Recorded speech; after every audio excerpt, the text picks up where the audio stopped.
আজকে আমরা যেটা পড়তে চলেছি সেটা হচ্ছে তাপ। তো বাইরে বেশ একটা সুন্দর সুন্দর ঠান্ডা ওয়েদার আসছে, এই সময় আমরা তাপ নিয়ে পড়াশোনা শুরু করছি। বেশ ভালো একটা ব্যাপার আর কি, মানে আমরা ব্যাপারটা ভালোভাবে বুঝতে পারবো যে এক্স্যাক্টলি তাপ বলতে কি বোঝায়। দেখো, গরমকাল আর শীতকাল এই দুটোর মধ্যে আমরা পার্থক্যটা কি বুঝি? এই দুটোর মধ্যে গরমকালে প্রচুর যখনই তুমি বাইরে বেরোচ্ছ তোমার গা পুড়ে যাচ্ছে, এরকম একটা গরম, ভীষণ একটা কষ্ট, ও যেটা হয় ঘাম হচ্ছে, টিকতে পারা যাচ্ছে না, এটা তো আমরা গরমকালের সময় দেখি। আর এই যে এই সময়টা জাস্ট এই নভেম্বরের শুরুর দিকটাতে কীরকম হয়, একটা হালকা সুন্দর ঠান্ডা ঠান্ডা ওয়েদার, বেশ ভাল লাগছে। রাত্রের দিকটাতে হয়তো একটা গায়ে চাদর দিলে বা একটা ছোট কাঁথা দিলে ভালো হয়, কিন্তু ভালো। আবার দেখো ডিসেম্বরের শেষের দিকটাতে তখন কিন্তু আমাদের একটা বেশ কনকনে ঠান্ডা, গায়ে বেশ চাপিয়েও যেন হচ্ছে না, একটা সোয়েটার পরলে ভালো হয় দিনের বেলা, এরকম একটা কন্ডিশন থাকে। তো তো দেখো, একটা জিনিস তো আমরা খেয়াল করছি যে সূর্য কিন্তু প্রতিদিন উঠছে, সেই একই রকমভাবে উঠছে, একই রকমভাবে ডুবে যাচ্ছে। তো পার্থক্যটা কি হচ্ছে? পার্থক্যটা যেটা হয় সেটা হচ্ছে যে আমাদের পৃথিবী থেকে সূর্যের যে দূরত্ব সেইটা সময়ের সাথে সাথে চেঞ্জ হয়, একটা কথা। আরেকটা যেটা হয় সেটা হচ্ছে যে আমরা সূর্যের থেকে তাপটা কত বেশি পরিমাণে পাচ্ছি। কি কোন জিনিসটা বেশি পরিমাণে পাচ্ছি কথাটা তুললাম, দেখো তাপ কতটা বেশি পরিমাণে পাচ্ছি, তাহলে আমাদের কিন্তু তাপ শব্দটা চলে এলো। এইটা দিয়ে আমরা কি বুঝি আমাদের কতটা গরম হচ্ছে, যত বেশি তাপ পাবো তত বেশি গরম হচ্ছে। গ্রীষ্মকালের সময় আমাদের, গরমকালের সময় আমাদের এখানে বেশি তাপ এসে পৌঁছাচ্ছে, তাই আমাদের বেশি গরম লাগছে। শীতের সময়টা আমাদের তাপের পরিমাণ কম হচ্ছে, তাই তাপের পরিমাণ কম হওয়ার জন্য আমাদের গরমটা কম লাগছে। এবার এটা যেরকম তোমার গরমকাল ঠান্ডাকাল শীতকালের মধ্যে হয়, সেরকম তোমার দিনের বেলা রাত্রিবেলার মধ্যেও দেখবে পার্থক্য হয়। দিনের বেলা সূর্য ও মাথায় যত চড়তে থাকে তত গরম বাড়ে, আবার রাত্রিবেলা সূর্য ডুবে যাওয়ার পর আস্তে আস্তে ঠান্ডা বাড়তে থাকে।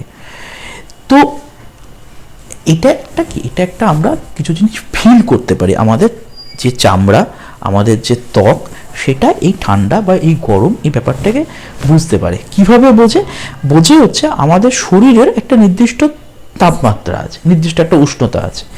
তার থেকে যদি ঠান্ডা হয় তাহলে আমরা ঠান্ডা বুঝবো, আর তার থেকে যদি গরম হয় তাহলে আমরা গরম বুঝবো। ব্যাপারটা কীরকম, ধরো তুমি দোতলায় দাঁড়িয়ে আছো, দোতলা একটা বাড়িতে দাঁড়িয়ে আছো, তো একটা তার পাশের বাড়িটা যদি 3 তলা হয় তাহলে আমরা কি বুঝবো, ওই বাড়িটা তোমার থেকে উঁচু। আর পাশের বাড়িটা যদি 1 তলা হয় তাহলে আমরা কি বুঝবো, ওই বাড়িটা তোমার দোতলা তোমার বাড়িটার থেকে নিচু।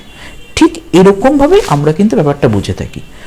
তোমার এখন যে তুমি এখন এখানে আছো, তুমি ধরো জল, এই শীতের সময় জলটা হাত দিচ্ছ, জলটা হাত দিতে ঠান্ডা লাগছে, তার কারণটা কি, ওই যে জলের যে উষ্ণতা সেইটা তোমার শরীরের উষ্ণতার থেকে কম।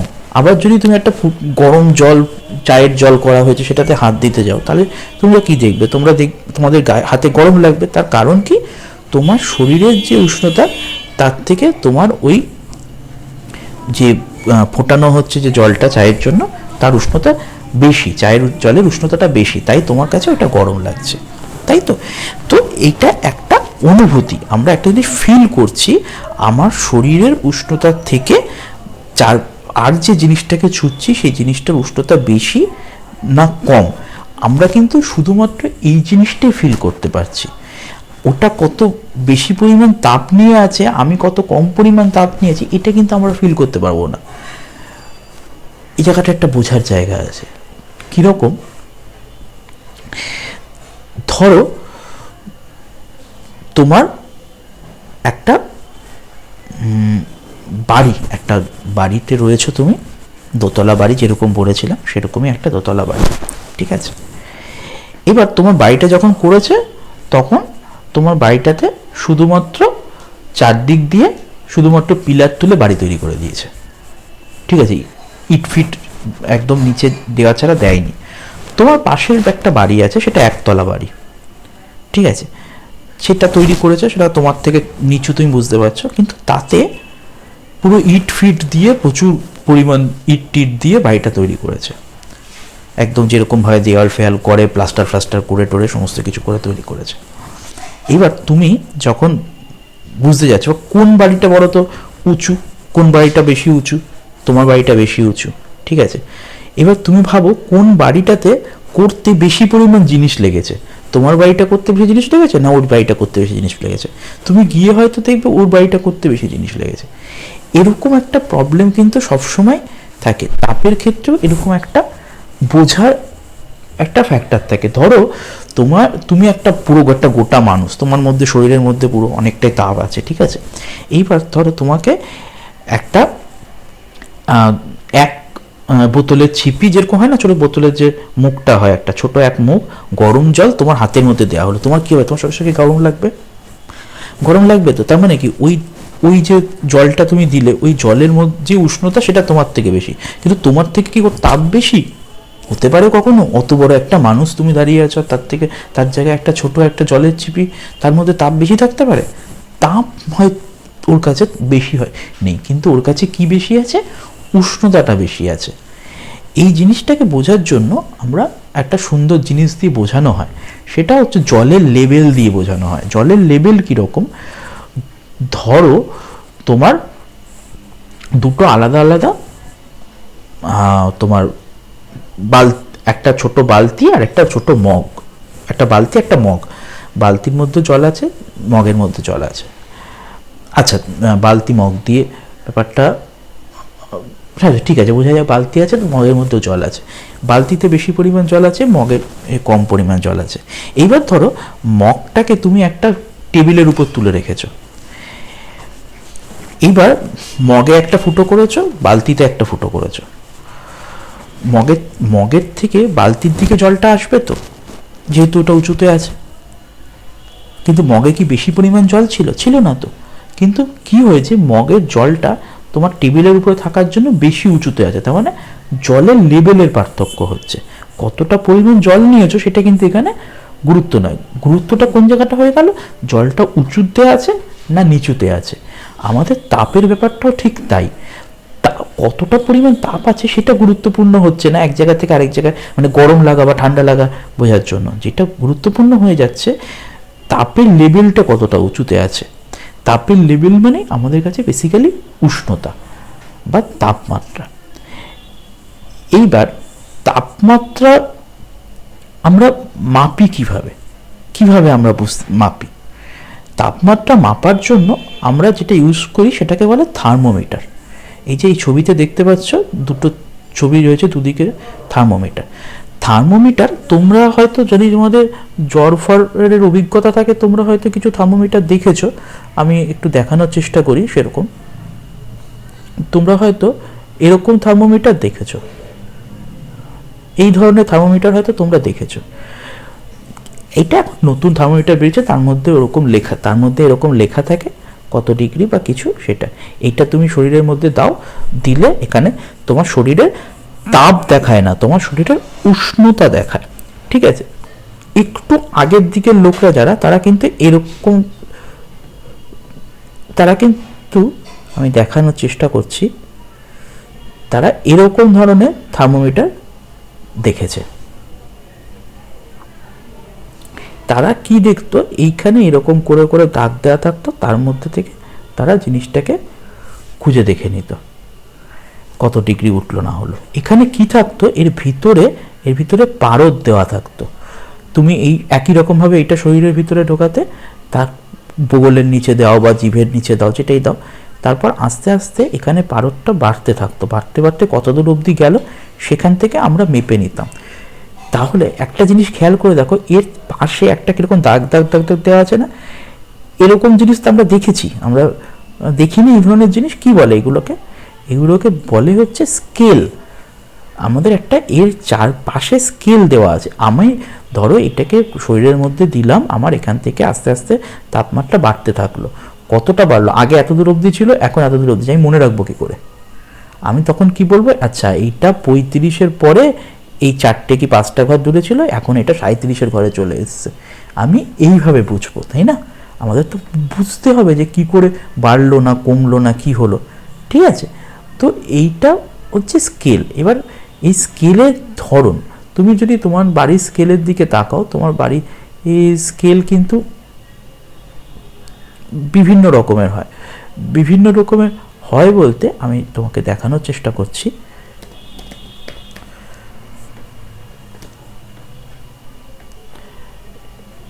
এই ধরো আমাদের একটা স্কেলের ছবি হয়। তো এইখানে তুমি যদি এই স্কেলটার দিকে তাকাও, স্কেলের একটা নিচের দিকে ছোট ছোট করে এরকম দাগ করা থাকে, আবার এই দিকে আরও ছোট ছোট ছোট ছোট করে দাগ দেওয়া থাকে। উপরেরটা দেখবে সেন্টিমিটার, এইগুলো হচ্ছে সেন্টিমিটারে থাকে, নিচের দিকটা কিসে থাকে, নিচের দিকটা থাকে হচ্ছে তোমার ইঞ্চিতে। তুমি খেয়াল করে দেখো তো যে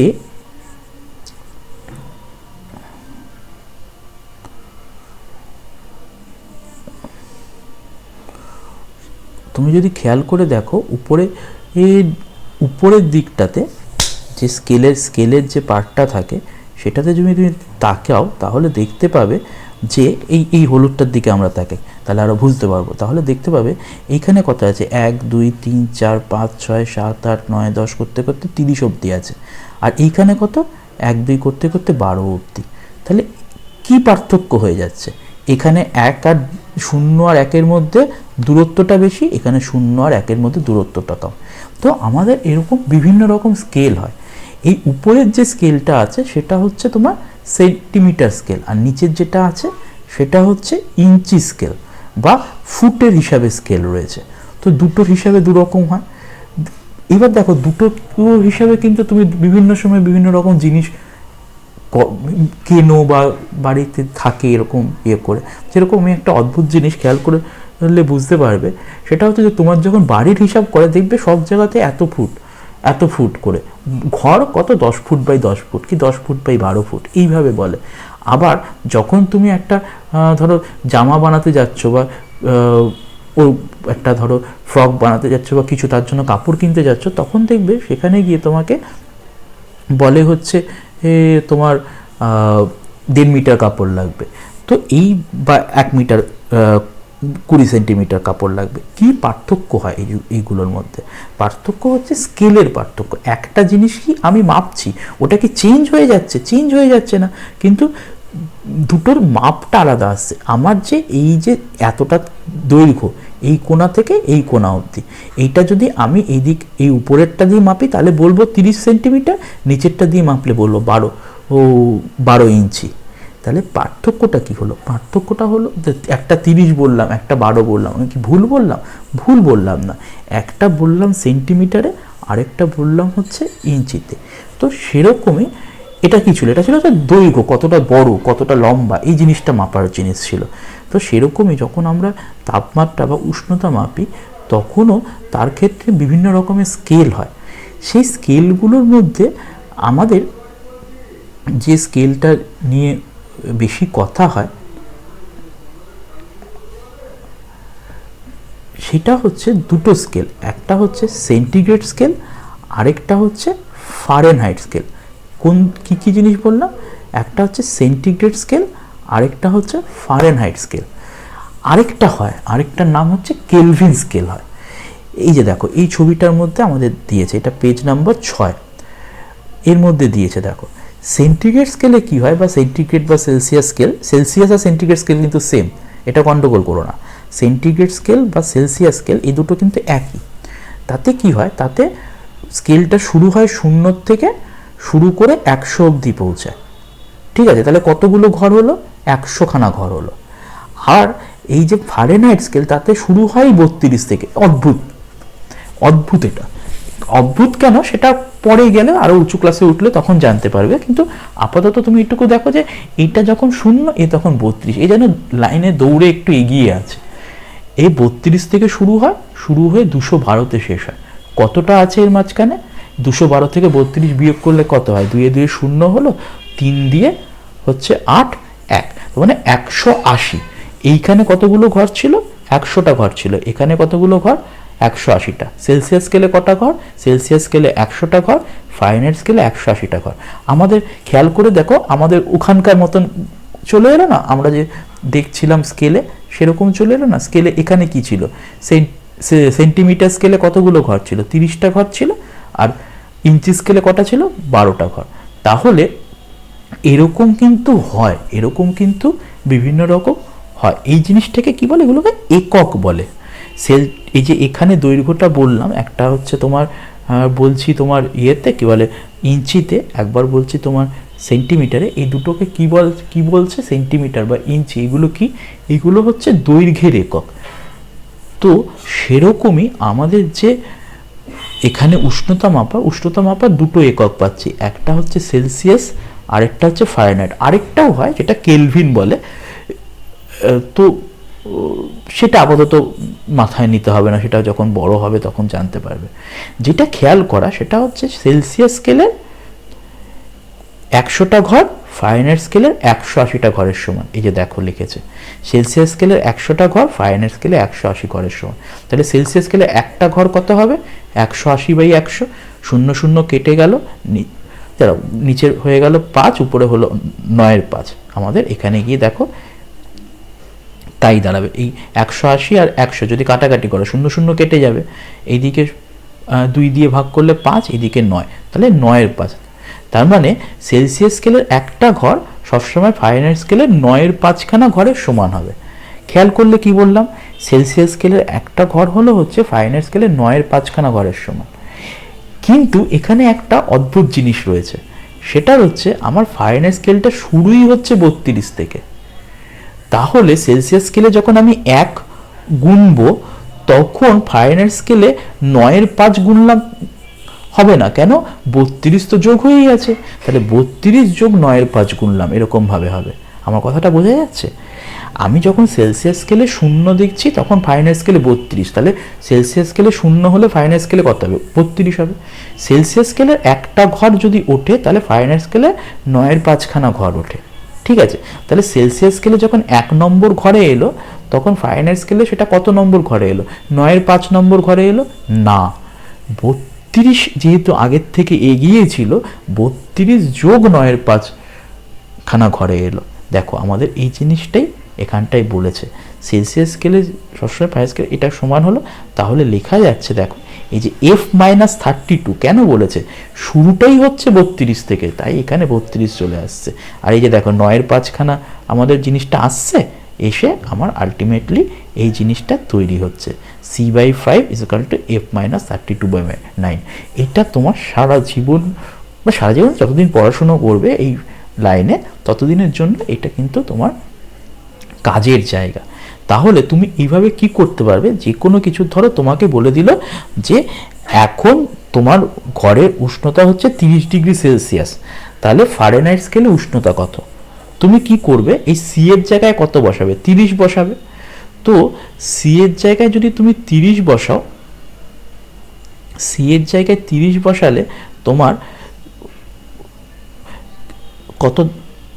কত দাঁড়াচ্ছে, তোমার দেখো সি এর জায়গায় যদি তুমি 30 বসাও তাহলে 30 এলো, 30কে তুমি ভাগ করছো 5 দিয়ে, সমান কত করছো, সমান করছো F-32/9, ঠিক আছে। তাহলে 30/5 করলে কত হয়, 30/5 করলে আমার 5 × 6 = 30, 6 হলো, 6 সমান হচ্ছে F-32/9 হলো।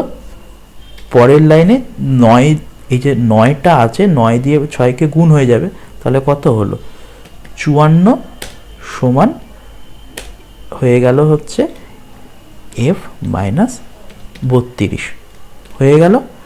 তাহলে F সমান সমান কত চলে এলো, F সমান সমান চলে এলো হচ্ছে 54 যোগ 32 সমান কত হয়, 4 আর 2 6 হলো, আর 5 আর 3 8, তার মানে 86। তাহলে আমার যেটা গিয়ে আলটিমেটলি দাঁড়ালো সেটা হচ্ছে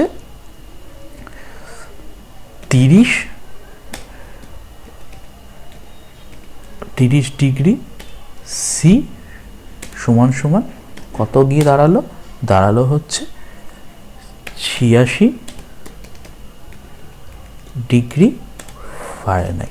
আমাদের কিন্তু এরকম ধরনের অঙ্ক ছোটোখাটো আমাদের কিন্তু কিছু কিছু সময় করতে হবে, বোঝা গেছে জিনিসটা। আমি তাহলে কি করেছি, আমার প্রশ্নটা ছিল হচ্ছে আমার যদি এখন ঘরের তাপমাত্রা 30°C হয়, ঘরের তাপমাত্রা যদি 30 ডিগ্রি সেলসিয়াস হয় তাহলে ফারেনহাইট স্কেলে কত হবে? আমি কি করব, এই যে ইকুয়েশনটা আছে, এই যে সমীকরণটা আছে তাতে বসাবো। তাহলে সেলসিয়াস স্কেলে যেহেতু 30 ছিল, তাহলে সি এর জায়গায় আমার বসে গেল হচ্ছে 30। ঠিক আছে, মানে আমি এখানে কি করলাম, এখানে যেটা করলাম, আমার সি সমান 30 বসিয়ে দিলাম সমীকরণটায়। সমীকরণ কোনটা ছিল? সমীকরণ ছিল হচ্ছে এইটা, c/5 equals to f minus 32/9। এই যে সমীকরণটা ছিল, এই সমীকরণে c ইকুয়ালস টু 30 আমি বসিয়ে দিলাম। তাহলে আমার পরপর করে বেরিয়ে চলে এলো এবং আলটিমেটলি শেষ পর্যন্ত আমরা কি পেলাম? 30 ডিগ্রি সেলসিয়াস মানে 86 ডিগ্রি ফারেনহাইট আমরা এখান থেকে পেয়ে গেলাম। তো এই ধরনের অঙ্ক কিন্তু আমাদেরকে অনেক সময় করতে হবে। এখানে দেখো এই জিনিসটা তোমাকে দেখিয়েছে, 0 সেলসিয়াস স্কেলে 0 ডিগ্রি সেলসিয়াস মানে ফারেনহাইট স্কেলে 32। আর এইটা প্রবলেমটা হচ্ছে তোমাদের এই যে উপরের দিকে ধরো 4 নম্বর পেজ, 3 নম্বর পেজে যে ধরনের প্র্যাকটিক্যালগুলো করতে বলেছে, সেইগুলো করার জন্য যে থার্মোমিটারটা লাগে সেইটা কিন্তু আমাদের শরীরের তাপমাত্রা মাপার থার্মোমিটার নয়। কেন? শরীরের তাপমাত্রা মাপার যে থার্মোমিটার তাতে কত অবধি থাকে? 106 কি 108 ডিগ্রি ফারেনহাইট অবধি থাকে। দেখবে বলে না 100 জ্বর রয়েছে, 102 ডিগ্রি জ্বর রয়েছে, 104 ডিগ্রি জ্বর রয়েছে। এটা হচ্ছে 100 ডিগ্রি ফারেনহাইট তাপমাত্রা আছে শরীরের, 102 ডিগ্রি ফারেনহাইট তাপমাত্রা আছে শরীরের, 104 ডিগ্রি ফারেনহাইট তাপমাত্রা আছে শরীরের। এরকম এই জিনিসটাকে আমরা বলে বলি। সব থেকে বেশি কত থাকে? 108 ডিগ্রি ফারেনহাইট বড় জোর থাকতে পারে, তার বেশি তো থাকে না। কিন্তু এখানে তো ফুটন্ত জল বসিয়ে দিয়েছে, ফুটন্ত জলে কত ডিগ্রি হবে? ফুটন্ত জলে হয় কত অবধি আমরা দেখলাম, ফুটন্ত জলে গিয়ে কিন্তু আমার হয়ে যায় হচ্ছে 212 ডিগ্রি ফারেনহাইট। ঠিক আছে, আমরা এবার দুটো জিনিস এখানে উল্লেখ করব। একটা হচ্ছে এই যে 212 ডিগ্রি ফারেনহাইট আর 100 ডিগ্রি সেলসিয়াস, এইটা হচ্ছে ফুটন্ত জলের উষ্ণতা। কিসের উষ্ণতা? ফুটন্ত জলের উষ্ণতা কত? তোমাকে যদি প্রশ্ন করে ফুটন্ত জলের উষ্ণতা কত, তুমি বলবে 100 ডিগ্রি সেলসিয়াস বা 212 ডিগ্রি ফারেনহাইট। সেরকম তোমাকে যদি একটা বরফ দেয়, বরফের উষ্ণতা কত? বরফের উষ্ণতা হচ্ছে 0 ডিগ্রি সেলসিয়াস বা 32 ডিগ্রি ফারেনহাইট। বুঝতে পেরেছো কি বলতে চাইছি? তাহলে আমরা কটা জিনিস জানলাম। একটা হচ্ছে ফুটন্ত জলের উষ্ণতা জানলাম, আমরা জানলাম হচ্ছে বরফের উষ্ণতা। এই ফুটন্ত জলের উষ্ণতাকে যেটা বলে সেটা হচ্ছে থার্মোমিটারের উচ্চ স্কেল, আর বরফের উষ্ণতাকে বলে হচ্ছে থার্মোমিটারের নিম্ন স্কেল। ঠিক আছে, এটা আমরা জানলাম। আমরা দুটো স্কেল সিস্টেম বুঝলাম, একটা হচ্ছে সেলসিয়াস স্কেল, আরেকটা বুঝলাম হচ্ছে ফারেনহাইট স্কেল। আমি বারবার করে বলছি সেন্টিগ্রেড স্কেল আর সেলসিয়াস স্কেল কিন্তু সেম। ঠিক আছে, সেন্টিগ্রেড আগে নাম ডাকা হতো, পরে সেটাকে সেলসিয়াস বলে নাম দেওয়া হয়েছে, আর কিচ্ছু নয়। এই যে বরফে জলে ডোবানোর পর লেখো সংখ্যা। লেখো সংখ্যা মানে তুমি যেটা মাপছো কত হবে। বরফে ডোবানোর পর বরফে ডোবালে, বরফ গলা জলে যদি তুমি ডোবাও কত ডিগ্রি দেবে আমার এই একটা থার্মোমিটার? সবসময় 0 ডিগ্রি সেলসিয়াস দেবে। 0 ডিগ্রি সেলসিয়াস 32 ডিগ্রি ফারেনহাইট, তো সেম দুটোতে আলাদা আলাদা করে যদি মাপো, এটা 0 ডিগ্রি সেলসিয়াস লেখো, এটা 32 ডিগ্রি। ফুটন্ত জলে রাখলে কত হবে? এটা 100 ডিগ্রি সেলসিয়াস হবে, 212 ডিগ্রি হবে। ইউ মাইনাস এল করলে কত পাবে? এখানে 100 পাবে, আর এখানে কত পাবে? এখানে তুমি পাবে হচ্ছে কত? 180। বুঝতে পেরেছো? যেই জিনিসটা আমরা এখানে বলছিলাম যে এই 0 থেকে 100টা ঘর, আর 32 থেকে 212 80টা ঘর। সেলসিয়াস স্কেলে 100টা ঘর, ফারেনহাইট স্কেলের 180টা ঘরে সমান। বোঝা গেছে ব্যাপারটা? কিন্তু প্রবলেমটা হচ্ছে এই থার্মোমিটারগুলো আলাদা থার্মোমিটার, এগুলো বড় থার্মোমিটার। তোমাদের যদি স্কুল খোলে কখনো, তোমরা যদি বলো, তাহলে আমরা ল্যাবরেটরিতে গেলে, ফিজিক্সের ল্যাবরেটরিতে গেলে সেখানে আমরা জিনিসটা দেখতে পাবো। বুঝতে পেরেছো? আমরা তাপ আর উষ্ণতার এখানটা একটা বলেছে, যে জিনিসটা আমি বলছিলাম যে তাপ আর উষ্ণতা দুটো কিন্তু আলাদা জিনিস। উষ্ণতা হচ্ছে কতটা পরিমাণ তাপ আছে সেটাকে বোঝায় না, উষ্ণতা বোঝায় পাশের জায়গা থেকে তুমি বেশি পরিমাণ, পাশের জায়গা থেকে তুমি তাপ নেবে না পাশের জায়গাকে তুমি তাপ দেবে, এটাই তোমার উষ্ণতা ঠিক করে দেয়। দুটি ভিন্ন বস্তু পরস্পরের সংস্পর্শে এলে যা হারায় বা বাড়তি পায় তাকে আমরা তাপ বলি। তাপের তাহলে এখানে আমরা একটা সংজ্ঞা পেলাম। দুটো পাশাপাশি বস্তু, ধরো এই বস্তুটা একটা, এই বস্তুটা পাশাপাশি যদি নিয়ে আসি, তাহলে একটা গরম একটা যদি ঠান্ডা হয়, তাহলে একটার থেকে আরেকটাতে যে জিনিসটা যাবে সেটাই হচ্ছে তাপ। সেটাই বলেছে, দেখো কথাটা, যা বাড়তি পায় তাকেই আমরা তাপ বলি। পরস্পরের সংস্পর্শে, সংস্পর্শে মানে পাশাপাশি যদি একটার সাথে আরেকটা, একটার সাথে একটা গায়ে গা লাগিয়ে দেওয়া হয়, তাহলে বুঝতে পেরেছো কথাটা। তাপের পরিমাপ, এবার এখানে গিয়ে মুশকিলটা, তাপের পরিমাপ আমি করবো কি করে? তাপ তো ডাইরেক্টলি আমি মাপতে পারবো না। আমরা কি মাপতে পারবো? আমরা মাপতে পারবো হচ্ছে উষ্ণতার পার্থক্য, টোটাল তাপটা মাপতে পারবো না। কিন্তু সুন্দর ব্যাপার হচ্ছে, আমি যেহেতু উষ্ণতাটা মাপতে পারি, তাই একটা এখন একরকম উষ্ণতা ছিল, পরে আরেক রকম হলো, কতটা পরিমাণ তাপ বাড়লো বা কমলো সেটা কিন্তু আমরা বের করে নিয়ে আসতে পারি। এটা একটা খুব সুন্দর জিনিস, যেই জিনিসটা এখানটা করা যায়। ধরো প্রথম পাত্রে যেটা রয়েছে, একটা এখানে একটা দিয়েছে, এখানে একটা দিয়েছে। প্রথমে এটা একদম বরফ গড়া জল ছিল, 0 ডিগ্রিতে ছিল, বা এরা বলেছে 25 ডিগ্রিতে ছিল, মানে ঘরের তাপমাত্রা ঠান্ডা ঠান্ডা আছে, 25 ডিগ্রিতে ছিল। তাহলে এইটাও 25-এ ছিল, এইটাও 25-এ ছিল। এবার গরম করেছি, কত হলো? এটা 50-এ উঠেছে, এটা 75-এ উঠেছে। তাহলে এইটা কতটা বেড়েছে? এইটা বেড়েছে হচ্ছে 25 ডিগ্রি সেলসিয়াস, এইটা বেড়েছে কত? 50 ডিগ্রি সেলসিয়াস। কেন? 25-এ ছিল দুটোই, এটা 25 থেকে 50 হয়েছে, মানে 25 ডিগ্রি সেলসিয়াস বেড়েছে, আর এটা 25 থেকে 75 হয়েছে, মানে 50 ডিগ্রি সেলসিয়াস হয়েছে, বেড়েছে। এই যে দেখো যেটা বলেছে, প্রথমটা 25 ডিগ্রি সেলসিয়াস বেড়েছে, আর দ্বিতীয়টা 50 ডিগ্রি সেলসিয়াস বেড়েছে। তুমি যেটা বোঝো যে এই দুটো পাত্র কি তাপ হারিয়েছে না তাপ পেয়েছে? এই দুটো, তুমি বাইরের থেকে আগুন দিয়েছো, তার মানে দুটো পাত্রে তাপ পেয়েছে। কোনটা বেশি পরিমাণ তাপ পেয়েছে? যেটার উষ্ণতা বেশি বেড়ে গেছে সেটা বেশি পরিমাণ তাপ পেয়েছে। এইবার সেটাকে কি হিসাব করা যায়? অবশ্যই হিসাব করা যায়, কিন্তু তোমাদের ক্লাস 7 লেভেলে সেই হিসাবটা তোমাদের কিন্তু নেই। তুমি হিসাব করতে পারবে যে কতটা বেশি পরিমাণ নিয়েছে। তুমি আপাতত যেটুকু বোঝো সেটা হচ্ছে যে এইটা কিন্তু বেশি পরিমাণ তাপ নিয়েছে, এইটা কিন্তু কম পরিমাণ তাপ নিয়েছে, তাই এটার উষ্ণতাটা কম বেড়েছে, এটার উষ্ণতাটা বেশি বেড়েছে। এইটার উষ্ণতাটা 25 ডিগ্রি বেড়েছে, এটার উষ্ণতা 50 ডিগ্রি বেড়েছে। তার মানে এইটা যে পরিমাণ তাপ নিয়েছে, এটা তার দ্বিগুণ পরিমাণ তাপ নিয়েছে। তুমি কিন্তু পরিমাণটা যেহেতু সেম আছে সেহেতু বলতে পারছো। এইটা যদি একটা বড় বালতি থাকতো, এটা যদি একটা ছোট্ট একটা ডেচকি থাকতো, ছোট্ট একটা কিছু বিকার থাকতো, তাহলে কিন্তু তুমি এটা বলতে পারতে না।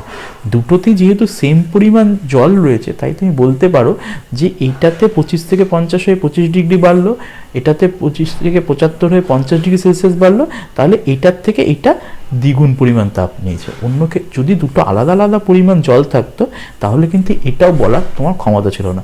মাপা যেত কতটা বেশি পেরেছে, সেটা আরেকটু কঠিন হতো। যাই হোক, এটা হচ্ছে আমাদের মেন এই জায়গাটার থেকে বোঝার জায়গা। তো এরপরে আরেকটা ফ্যাক্টর আছে, আমরা এখনো অবধি যা যা বলেছি সেটা হচ্ছে আমার জল ছিল, সেটাকে ফুটালাম, সেটাকে গরম করলাম, সেটাকে ঠান্ডা করলাম, এই অবধি বলেছি। ফ্রিজের ভিতরে জল এমনি জমি যদি রেখে দাও রয়ে যাবে। আর একটা ডিপ ফ্রিজ থাকে না, ডিপ ফ্রিজের ভিতরে জল রাখলে কি হয়? বরফ হয়ে যায়। তাহলে কি পরিবর্তন হলো? জল থেকে বরফ হয়ে গেল। এটা কি সাধারণ ব্যাপার? মানে সাধারণভাবে হলো, মানে জল ছিল ঠিক আছে, তরল ছিল, বরফ কি একটা কঠিন জিনিস? কি হচ্ছে? এটা অবস্থার পরিবর্তন হচ্ছে। কি বলে জিনিসটাকে? অবস্থার পরিবর্তন। যখন আমরা জল থেকে বরফে যাচ্ছি তখনও অবস্থার পরিবর্তন হচ্ছে, আর যখন জল ফুটিয়ে ধরো বাষ্প করে ফেলছি, তখনও আমরা একটা অবস্থার পরিবর্তন করছি। অবস্থার পরিবর্তন তাহলে কখন হচ্ছে? জল তাকে গরম করছি, এই সময় কোনো অবস্থার পরিবর্তন নেই। জল তাকে ঠান্ডা করছি, এই সময় কোনো অবস্থা পরিবর্তন নেই। যখন জলটা ঠান্ডা হয়ে ঠিক বরফে পরিণত হয়ে যাচ্ছে, সেই সময়টা কিন্তু আমার অবস্থার পরিবর্তন হচ্ছে। যখন জলটা ফুটে বাষ্প হয়ে যাচ্ছে, তখন কিন্তু আমার অবস্থার পরিবর্তন হচ্ছে। কি হচ্ছে? আমার এখানে তরল ছিল, জল ছিল, তাকে আমি ঠান্ডা করতে করতে করতে আমি বরফ করে দিলাম, কঠিন করে দিলাম। সে কি করলো? সে আস্তে আস্তে তাপ ছাড়লো। ঠান্ডা করছে মানে কি? তার ভিতর থেকে ক্রমশ তাপটাকে বের করে নিয়ে আসছি। তাহলে জলকে ঠান্ডা করতে করতে করতে করতে আমি বরফে আনলাম, মানে জল থেকে তাপ বর্জন করতে করতে, তাপ বের করতে করতে আমি বরফে পরিণত করলাম। আবার বরফকে যদি আমি তাপ দিই, বরফকে যদি আমি তাপ প্রয়োগ করি, তাহলে সেটা আস্তে আস্তে আবার জলে পরিণত হবে। তার মানে কঠিনকে আমি তাপ দিয়ে দিয়ে তরল করলাম। ঠিক উল্টো, ঠিক একই রকমই যখন জল রয়েছে, জলের সাথে আমি যখন তাপ দিচ্ছি, আস্তে আস্তে তাপ দিচ্ছি, গরম করছি, নিচে আগুন দিয়ে গরম করছি, করতে করতে আমি বাষ্পে নিয়ে চলে গেলাম। আবার বাষ্পকে যখন আমি ঠান্ডা করছি, ঠান্ডা করতে করতে করতে করতে আমি সেটাকে আবার জলে নিয়ে আসতে পারি। তো এটা সবসময় বরফ থেকে জল থেকে বরফ তো হতে দেখেছো, ফ্রিজের ওই ডিপ ফ্রিজটা যদি বন্ধ করে রেখে দাও, দেখবে বরফটা আবার জল হয়ে যাবে, আবার ডিপ ফ্রিজটা চালিয়ে দেবে, আবার দেখবে বরফ হয়ে যাচ্ছে। তাহলে এখানে কি হচ্ছে, এখানে তাপ গ্রহণ আর তাপ বর্জনের একটা গোল খেলা চলছে, গোল খেলা চলছে। এই জিনিসটা খুব গুরুত্বপূর্ণ। কঠিন থেকে যে যখন তরল হয় তখন তাকে বলে হচ্ছে গলন, আর তরল থেকে যখন কঠিন হয় তখন তাকে বলে কঠিনীভবন, তরল থেকে যখন বাষ্প হয় তখন তাকে বলে বাষ্পীভবন, বাষ্প থেকে যখন তরল হয় তখন তাকে বলে ঘনীভবন। তার মানে বরফ থেকে যখন জল হচ্ছে তখন কি হচ্ছে, গলন হচ্ছে। জল থেকে যখন বরফ হচ্ছে তখন কি হচ্ছে, কঠিনীভবন হচ্ছে। জল থেকে যখন বাষ্প হয়ে যাচ্ছে তখন কি হচ্ছে, বাষ্পীভবন। আর বাষ্প থেকে যখন জল হচ্ছে তখন ঘনীভবন। খেয়াল করে দেখো, কঠিন থেকে যখন তরল হচ্ছে, মানে আমার বরফ ভাবি কঠিন আর তরলটাকে জল ভাবি, বরফ থেকে যখন জল হচ্ছে, কঠিন থেকে তরল যখন হচ্ছে, যখন গলন হচ্ছে, তখন সে কি করবে, সে তাপ নেবে, তাই তো। আমাকে যদি বরফটাকে আমি বাইরে রেখে দিই, বাইরে যেহেতু বেশি গরম তাই সেটা ঠান্ডা হয়ে জল হচ্ছে, তার মানে সে তাপ নিচ্ছে। আবার যখন তুমি ডিপ ফ্রিজের ভিতর জলটাকে ঢুকিয়ে দিচ্ছ, সে তাপটাকে ছেড়ে দিচ্ছে বলেই সে কিন্তু আলটিমেটলি বরফে পরিণত হচ্ছে। সেরকম তুমি যখন জলকে ফোটাচ্ছ, নিচে দিয়ে আগুন দিচ্ছ, তার মানে সে তাপ পাচ্ছে, তাপ গ্রহণ করছে, তাই সেটা তোমার বাষ্প হচ্ছে। আবার বাষ্পকে যদি তুমি ঠান্ডা করো, মানে সে যদি তাপ ছাড়ে, তাহলে গিয়ে কিন্তু সেটা তোমার ঘনীভবন হবে। বোঝা গেছে? এই যে পদ্ধতিটা, যখন আমার একটা অবস্থার পরিবর্তন হয়, আমি জলকে আস্তে আস্তে গরম করেছি, জলকে আস্তে আস্তে ঠান্ডা করেছি, এটা নয়। আমার যখন জল জাস্ট মানে ফুটার মতন কন্ডিশনে চলে এসছে, 100 ডিগ্রি সেলসিয়াসে চলে এসছে, আর বাষ্প হয়ে গেল।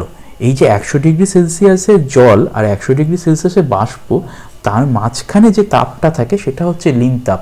কেন, আমি যদি একটা থার্মোমিটার 100 ডিগ্রি সেলসিয়াসের জলে চোবাই, সেটাও 100 ডিগ্রি সেলসিয়াস দেবে। আমি যদি একটা 100 ডিগ্রি সেলসিয়াসে বাষ্পে চোবাই দিই, তাহলেও সেটা 100 ডিগ্রি সেলসিয়াস দেবে। কিন্তু মাঝখানে একটা তাপের কিন্তু হেরফের আছে, এই তাপটাকে কি বলে, লিন তাপ বলে। তো যখন কঠিন থেকে তরল হয় তখন সেটাকে বলে হচ্ছে গলনের লিন তাপ, যখন তরল থেকে কঠিন হয় তখন সেটাকে বলবে হচ্ছে কঠিনীভবনের লিন তাপ, যখন তরল থেকে বাষ্প হচ্ছে তখন বাষ্পীভবনের লিন তাপ, যখন বাষ্প থেকে তরল হচ্ছে তখন হচ্ছে ঘনীভবনের লিন তাপ। এই যে এই টেবিলটা কিন্তু খুব গুরুত্বপূর্ণ, এখান থেকে কিন্তু খুব কোশ্চেন আসে সবসময়, তো এটা খেয়াল করে পড়ো। এখানে দেখো জলের ক্ষেত্রে বলে দিয়েছে, এটাও খুব গুরুত্বপূর্ণ, এটা থেকেও কঠিন আসে। আমার যখন 0 ডিগ্রি সেলসিয়াসে আমার জল আছে, 0 ডিগ্রি সেলসিয়াসের জল থেকে আমি জল থেকে আমি তাপ বের করে আবার 0 ডিগ্রি সেলসিয়াসে বরফ করছি, আমার কি হচ্ছে, কঠিনীভবন হচ্ছে। এই সময় 80 ক্যালোরি প্রতি গ্রাম, কেন এখানে 1 গ্রাম বলে শুরু করেছে, 80 ক্যালোরি প্রতি গ্রাম আমার তাপ বেরিয়ে যাচ্ছে। তাহলে আমার কঠিনীভবনের লিন তাপ কত হলো, জলের ক্ষেত্রে কঠিনীভবনের লিন তাপ কত হলো, জলের ক্ষেত্রে কঠিনীভবনের লিন তাপ হলো হচ্ছে 80 ক্যালোরি প্রতি গ্রাম। 80 ক্যালোরি নয় কিন্তু, ভুল হয়ে যাবে। জলের কঠিনীভবনের লিন তাপ কত, 80 ক্যালোরি প্রতি গ্রাম। তাহলে আমার লিন তাপের একক কি দাঁড়াচ্ছে, ক্যালোরি প্রতি গ্রাম। বোঝা গেল? আমার লিন তাপের একক ক্যালোরি নয়, ক্যালোরি প্রতি গ্রাম। তার মানে আমার কঠিনীভবনের লিন তাপ কত, 80 ক্যালোরি প্রতি গ্রাম। গলনের লিন তাপ কত, 80 ক্যালোরি প্রতি গ্রাম। এটা কি সবার ক্ষেত্রে সমান না, এটা কিন্তু শুধুমাত্র জলের কথাটা বলা হলো। তাহলে জলের কঠিনীভবনের লিন তাপ বললাম, জলের গলনের লিন তাপ। খেয়াল করে দেখো এই দুটো কিন্তু সমান। সবসময় জল থেকে বরফ হতে যে পরিমাণ তাপ ছাড়তে হবে আবার বরফ থেকে জল হতে সেই একই পরিমাণ তাপ নিতে হবে, না হলে সেটা হয় না। এবং সেটার পরিমাণ হচ্ছে 1 গ্রামের জন্য 80 ক্যালোরি, মানে আমি যদি লিন তাপের হিসাব করি প্রতি ক্যালোরি 80 ক্যালোরি পার গ্রাম। সেরকম বাষ্পীভবনের ক্ষেত্রে এটা হচ্ছে 537 ক্যালোরি প্রতি গ্রাম। ঠিক আছে।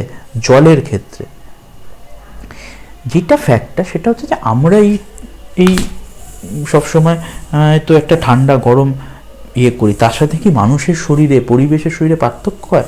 তুমি যদি খেয়াল করে দেখো, সাপ যে গরমের মধ্যে যদি থাকে সে তার গায়ে সেরকম কিছু থাকে না, কিন্তু একটা মেরু ভাল্লুক, পোলার বিয়ার বলে, মেরু ভাল্লুকের দেখো কত বড় বড় লোম হয়।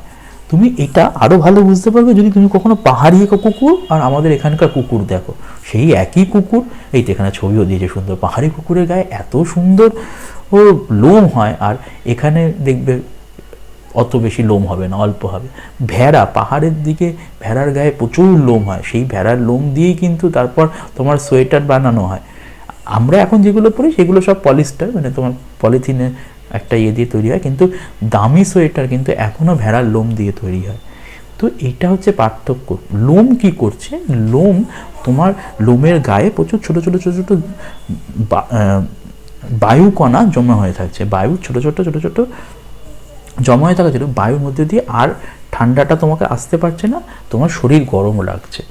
এইটাই হচ্ছে ব্যাপার। শীতপ্রধান অঞ্চলের প্রাণী গ্রীষ্মপ্রধান অঞ্চলের তুলনায় বেশি লোমশ হয়, এইটাই আমি তোমাদেরকে বলছিলাম, এটা সবসময় সত্যি। ঠিক আছে। তো এইগুলো আমাদের খুব উষ্ণতা বেড়ে গেলে কি ধরনের প্রবলেম হতে পারে সেইগুলো নিয়ে, আমাদের ঘাম হয়, আমাদের রক্তনালীর কাজে প্রবলেম হয়, এই যেরকম এই শ্বাসক্রিয়া বাড়িয়ে দেবে এটা। আচ্ছা, ঘাম বেরোনোর হার বেড়ে যাবে, রক্তনালীর ব্যাস বেড়ে যাবে, তারপর হচ্ছে কিসের পরিমাণ কমে যায়, খাদ্য গ্রহণের পরিমাণ কমে যায়, কাজে এই অনীহা ও কুড়েমি দেখা যায়। সেরকম এইখানে তুমি এটাকে কমপ্লিট করতে পারো। তো আমরা আজকে মেনলি শিখলাম হচ্ছে তাপ সম্বন্ধে। আমরা এটা বুঝলাম যে তাপ আর উষ্ণতা আলাদা, তাপ আর উষ্ণতার মধ্যে একটা পার্থক্য আছে। আমরা এটা কীরকম পার্থক্য, দুটো একটা জলের লেভেল আর জলের পরিমাণের মতন পার্থক্য বুঝলাম। আমরা বুঝলাম যে উষ্ণতার কি কি একক আছে সেটা আমরা আজকে জানলাম। দুটো একক পেলাম, ফারেনহাইট পেলাম, সেলসিয়াস পেলাম। আমরা ওই দুটোর মধ্যে একটা সমীকরণ তৈরি করে সেখান দিয়ে আমরা একটা অঙ্ক করতে শিখলাম। আমরা শিখলাম যে তাপ শুধুমাত্র যে উষ্ণতা বাড়ায় উষ্ণতা কমায় তা না, তাপ অবস্থারও পরিবর্তন করতে পারে, জল থেকে বরফও করতে পারে, আবার তোমার জল থেকে তোমার বাষ্পও করতে পারে, কঠিন থেকে তরল, তরল থেকে গ্যাসীয়, আবার উল্টোটা গ্যাসীয় থেকে কঠিন, তরল, তরল থেকে কঠিন, এটা করতে পারে। এই জিনিসটাকে অবস্থায় পরিবর্তন বোঝায়। আমরা দেখলাম যে এই ব্যাপারটা, এই যে ঠান্ডা গরম ব্যাপারটা, আমরা এদের শরীর কিন্তু আলাদাভাবে সামলায়, এই সামলানোরটা ধরনটা কি সেটাও আমরা এখানে দেখলাম। তো এই হচ্ছে আমাদের তাপ নিয়ে যা ছিল সেটা আমরা এখানে আজকে শেষ করছি।